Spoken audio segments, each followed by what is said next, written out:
Bien, entonces si tenemos, por ejemplo,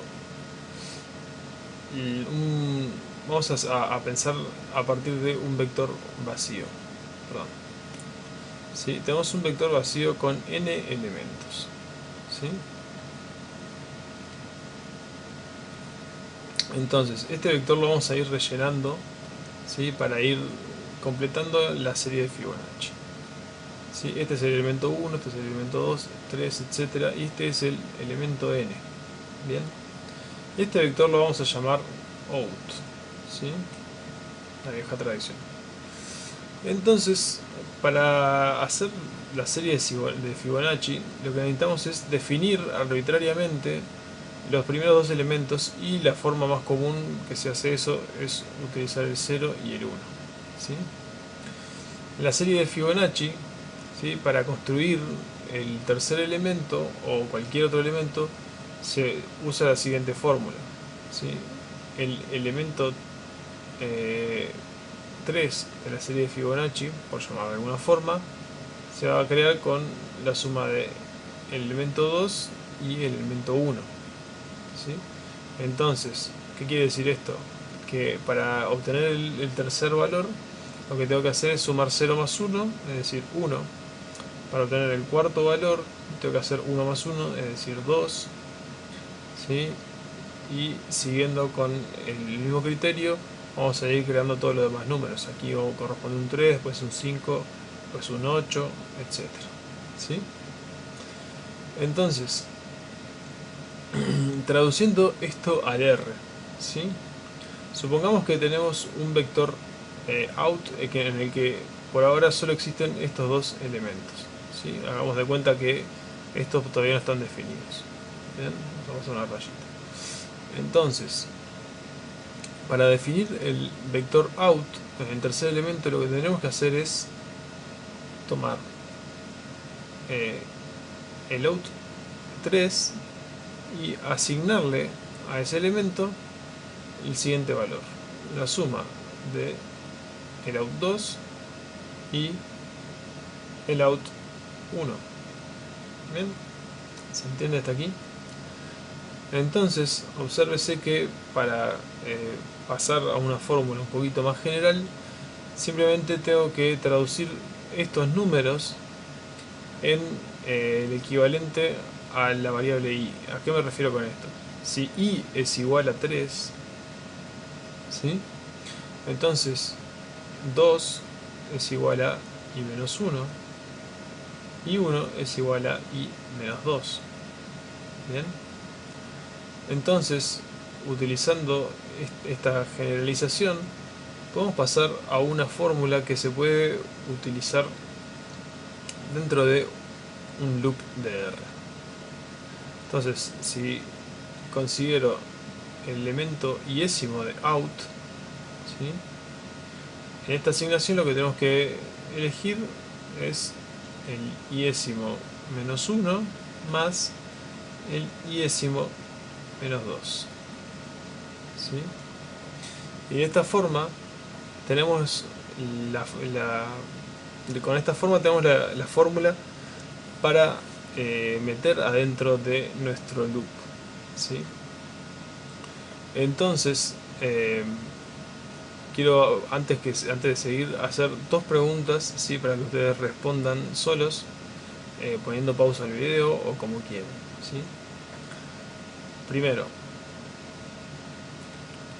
tenemos que definir el objeto out, el vector out, como un vector vacío, ¿sí? En el cual vamos a ir rellenando. Bien, ahora, ¿cuándo definimos ese vector out? Es decir,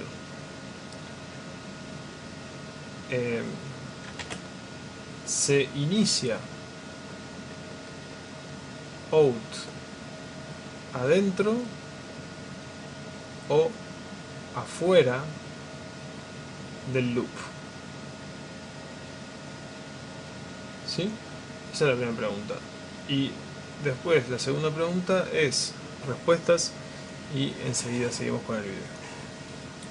Bueno, entonces, si respondieron correctamente, la primera pregunta es ¿Dónde se inicia out? ¿Adentro o afuera del loop? Bueno, claramente se tiene que iniciar afuera del loop, ¿sí? ¿Por qué se tiene que iniciar afuera del loop? Porque si nosotros iniciamos el vector out adentro del loop, lo que vamos a hacer es reiniciarlo cada vez que se repite el ciclo del loop. ¿Sí? Recuérdense que el loop es como una repetición de una serie de comandos. Entonces, si estamos iniciando el objeto out adentro, lo estamos reiniciando cada vez que empieza ese ciclo, ¿sí? Entonces tiene que ser afuera. Adentro está mal hecho, ¿sí? Parece tonto que lo indique aquí, pero realmente es un error muy común que la gente defina un objeto out en el cual va a guardar valores adentro del loop en lugar de afuera, ¿sí? Por otro lado, ¿cuál es el rango de i para este ejemplo? Bueno, teniendo en cuenta que el vector out tiene n elementos, ¿sí? Sabemos que el máximo de i tiene que ser n. Bien, ahora el mínimo tiene que ser 3, ya que estos dos elementos se habían definido a priori de forma arbitraria por el usuario. Entonces i va a estar dentro del rango de 3 a n. Entonces cuando definamos el loop, ¿sí? Vamos a escribir for i in 3 a n, ¿sí? Bien. Entonces, teniendo esto en cuenta, vamos a pasar a nuestro script de R, en el cual vamos a definir la función necesaria para crear la serie de Fibonacci hasta un n arbitrario, ¿sí? Entonces vamos a hacer n como uno de los argumentos. Vamos a poner un valor por defecto 20 por comodidad nomás, y vamos a agregar otra entrada, otro argumento llamado inicio, que es simplemente una forma de elegir los dos primeros elementos del objeto out, ¿sí? Como habíamos dicho anteriormente, lo primero es preparar el objeto out. Como habrán visto en el video anterior, es lo que había llamado el inicio o la preparación, ¿sí? Digamos, del ambiente antes de entrar al loop. En este caso lo que tengo que hacer es definir out primero, el cual va a ser un objeto. Este comando lo que crea simplemente es un vector de ceros con n elementos, y vamos a determinar que los elementos 1 y 2 de out, ¿sí? tengan los valores del objeto inicio, que es nuestro segundo argumento. Entonces usamos el argumento n aquí y el argumento inicio de este lado. Bien, entonces ahora nos queda hacer el for. Bien, como ya dijimos, el for se va a utilizar esta sintaxis, ¿sí? Y adentro del for tenemos que usar la fórmula que habíamos mostrado anteriormente, ¿sí? Entonces aquí simplemente tengo que escribir lo que ya habíamos dicho que había que escribir. Out de i, ¿sí? es igual a out de i menos 1, ¿sí? más out de i menos 2, ¿sí?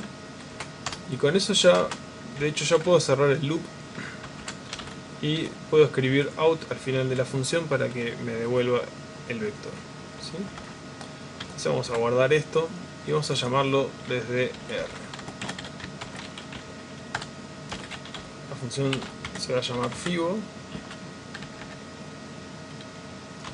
Se puso un poco lenta la computadora. La función se va a llamar fibo, ¿sí? Bueno, aquí cometí un error porque puse dos veces la llave en este lugar, ¿sí? Bueno, ahora vamos a cargarlo así correctamente. Vamos a ver que la función está bien determinada, ¿sí? Me faltó indicar aquí, así como hemos puesto preparación arriba, indicar aquí abajo que aquí empieza el loop, ¿sí? como para darle un poquito más de documentación a la función, ¿sí? Entonces vamos a pedir que nos devuelva los valores de la serie de Fibonacci. Podemos ver que aparentemente están bien calculados, por lo menos hasta donde lo hemos visto, y si nos pasamos el trabajo podemos ver, confirmar de que todos estos valores están correctos, ¿sí? Bueno, esto no es más que un pequeño ejemplo de aplicación. Después vamos a mostrar algunos otros ejemplos más en los videos. La idea es tener en cuenta no solo la construcción del loop, sino además la parte de la preparación del loop, ¿sí? Que suele ser muy importante, ¿sí? Sobre todo es importante cuando necesitamos un objeto en el cual vamos a ir guardando valores que vamos a ir obteniendo, ¿sí? En este caso el objeto se llama out y ahí vamos a ir guardando todos los elementos de la serie de Fibonacci. Bueno, sin más que decir por este video, me despido y prometo volver por supuesto para el siguiente video.